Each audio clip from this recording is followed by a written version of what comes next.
प्रिय छात्रों एवं दोस्तों, आप सभी को बहुत बहुत स्वागत है अपने YouTube channel BK super fast class पर। मैं आज आप लोगों के लिए लेकर आया हूँ संस्कृत का अध्याय 6 जिसका नाम है भारतीय संस्कार। इससे पहले मैंने अपने यूट्यूब चैनल पे 5 वीडियो को कंप्लीट कर दिया हूँ। एक बार उसे ज़रूर देखिए ताकि हर एक बातों को आप आसानी तरीक़ा से जवाब दे सके। चलिए देखते हैं, यहाँ पर कहता है भारतीय संस्कृते अत्यंतम वैशिष्ट्यम विद्यते यत् इह जीवने यह समय समय संस्कार अनुष्ठान भवन्ति। एक बार और सुनिए, संस्कृते अत्यंतम वैशिष्ट्यम विद्यते यत् इहे इहे इहे समय समय संस्काराणाम अनुष्ठान भवन्ति। कहते हैं भारत के संस्कृति में एक विशिष्ट विधान है जो यहाँ समय समय पर संस्कार के रूप में संपादित किए जाते हैं। कहता अधम संस्कार शब्द मित व्यंग रूप में प्रयोजित। और कहते हैं आज के संस्कार शब्द सीमित अर्थ में प्रयोग होते हैं, लेकिन संस्कृत में प्रयोग करने से यह भारत का व्यक्तित्व को रचना करता है। व्यक्तित्व रच्यते, भारत के व्यक्तित्व की रचना की जाती है। विदेशी निवेशन तो भारतीय संस्काराणाम प्रति उन्मुख जिज्ञासवः। और कहते हैं कि और विदेश में रहने वाले भारतीय संस्कारों प्रति जिज्ञास उन्मुख हो चुका है। आज के वर्तमान समय में हम भारतीय हैं, लेकिन आज हम विदेशी रहनों सहनों का ज़्यादा प्रयोग अपने जीवन में करने लगे हैं, जो हमें नहीं करना चाहिए था। कहता है पाठे अस्मिन्, इस पाठ में तेषाणाम संस्काराणाम संक्षिप्त परिचय महत्व निरूप्यते। इस पाठ में भारतीय संस्कार का एक छोटा सा महत्व के बारे में हम लोग जानेंगे। जो कहते हैं, क्या कहते हैं कि भारतीय जीवन में प्राचीन काल संस्काराणाम महत्व धार्यन। कहता भारत के जीवन में प्राचीन काल से संस्कृत का महत्व बताया गया है। आगे कहता प्राचीन कृत्य विज्ञानम संस्कारभ्य जायते। और कहता प्राचीन की संस्कृति के पहचान संस्कारों के द्वारा जाने जाते हैं। एक बार और सुनिए, कहता है प्राचीन संस्कृति विज्ञानम संस्कारभ्य जायते। और कहते प्राचीन संस्कृति के पहचान संस्कारों के द्वारा जाने जाते हैं। कहते अत्र ऋषि नाम कल्पनास्ति यत् जीवनस्य सर्वेषु मुख्यवाश्री विदा मंत्रम पाठम पृष्ठाणाम आशीर्वादे होम परिवार साधन्य सम्मेलनम च भवेत्। और कहते यहाँ ऋषि भी कल्पना करते थे कि वे जीवन के अवसरों पर वेद मंत्रों का पाठ करें, अपने से बड़ों का आशीर्वाद हो। कहाँ कहते हैं अपने से बड़ों का क्या हो जाना चाहिए, आशीर्वाद हो। होम अपने घर में परिवार सदस्य न सभी परिवार एक साथ मिलकर सम्मेलन किसी उत्सव को मनाए, च भवेत, ऐसा ही होना चाहिए। ऋषियों का भी कहना है कि अगर हमारे घर में कोई उत्सव होता है तो वहाँ पर सब परिवार के लोग एकत्रित होकर सब लोग आपस में बैठकर उसके आनंद लें कि यह हमारे घर में जो जग हो रही है इसमें सब लोगों का योगदान होना चाहिए। तत्सर्व संस्काराणाम अनुष्ठाने भवन्ति संभवती। और कहते हैं इस तरह के संस्कार महत्व धारण करते हैं, किंतु संस्कार का मूल अर्थ क्या होना चाहिए, अनुष्ठान में संभव होना चाहिए। अनुष्ठान मतलब कोई जग हो रहा है जिसमें हम सबों को एकत्रित होकर उसमें अपना योगदान देना चाहिए। ये वो संस्कार महत्व धारयन्ति, और यह हमारे संस्कृत के महत्व का धारण करता है। किंचित संस्कारस्य मौलिक अर्थस्य, जिसका मूल अर्थ होता है परिमार्जन गुणाधानस्य रूपेण विसर्म्यते। और जब हमें क्या हो जाना चाहिए, जब संस्कार का मूल अर्थ शुद्धिकरण और गुण धारण करने के लिए रूपों को नहीं भूलना चाहिए। जब हम बड़े हो जाते हैं तो अपने बचपन के वो जो कभी हमसे जिसके हम हर एक बातों को मानते थे, आज उनके हम संस्कारों को भूलते जा रहे हैं। हमारे पूर्वज हमारे जीवन में किस तरह व्यक्तित्व को निभाया करते थे और आज हम क्यों भूल जा रहे हैं उनको। अतः संस्कार मानवस्य क्रमशः परिमार्जन दोषारूपेण गुणधानस्य च योगदानम कुर्वन्ति। और कहता है इसलिए संस्कार मनुष्य के क्रम से शुद्धिकरण दोष निरूपण के और गुण धारण में योगदान करते हैं, जो योगदानम कुर्वन्ति। एक बार और सुनिए, कहते हैं इसलिए संस्कार मनुष्य के क्रमशः शुद्धिकरण मतलब उसमें जो अशुद्धि है उनको बुराइयों को हटाने के लिए हम संस्कार का नियम का प्रयोग करते हैं। दोष निरूपण गुण धारणस्य धारण योगदानम करेंते, और हम योगदान को जो है धारण करते हैं। और आगे क्या कहता है, संस्कार प्रायणे पंचविधि संति जन्म पूर्वस्य षष्ठ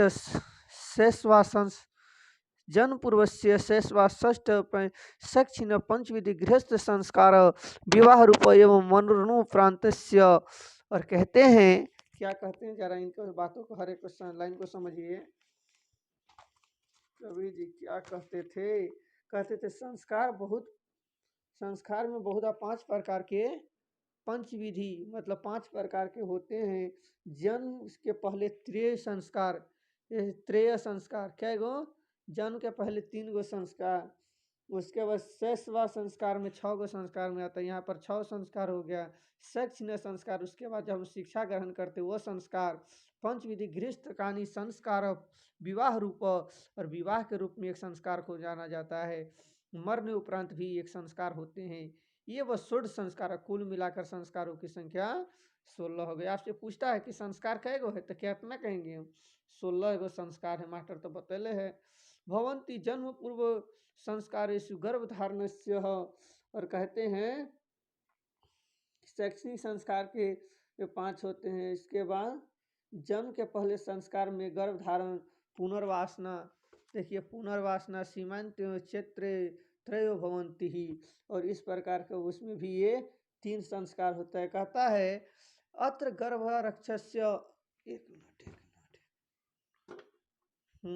कहता अत्र गर्भस्य रक्ष्य संस्कारोपरायण गर्भस्य प्रसन्नता चेत यत्र प्रयोजन संकल्पमस्ति।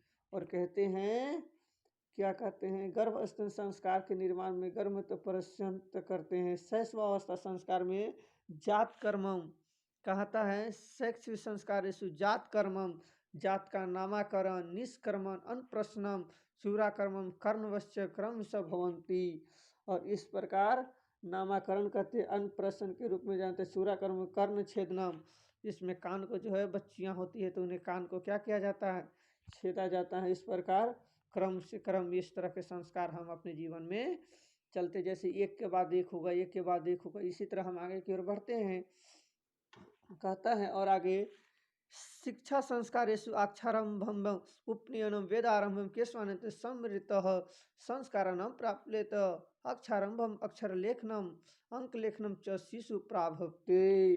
कहता है शिक्षा संस्कार में अक्षर आरंभ, यज्ञ वेद आरंभ, हम केश को काटने वाले संस्कार और समावर्तन संस्कार की कल्पना है। और क्या कहता है, कल्पिता, इसमें कल्पना किया गया है कि जब बच्चे जन्म लेते कुछ दिन के बाद उनको क्या किया जाएगा,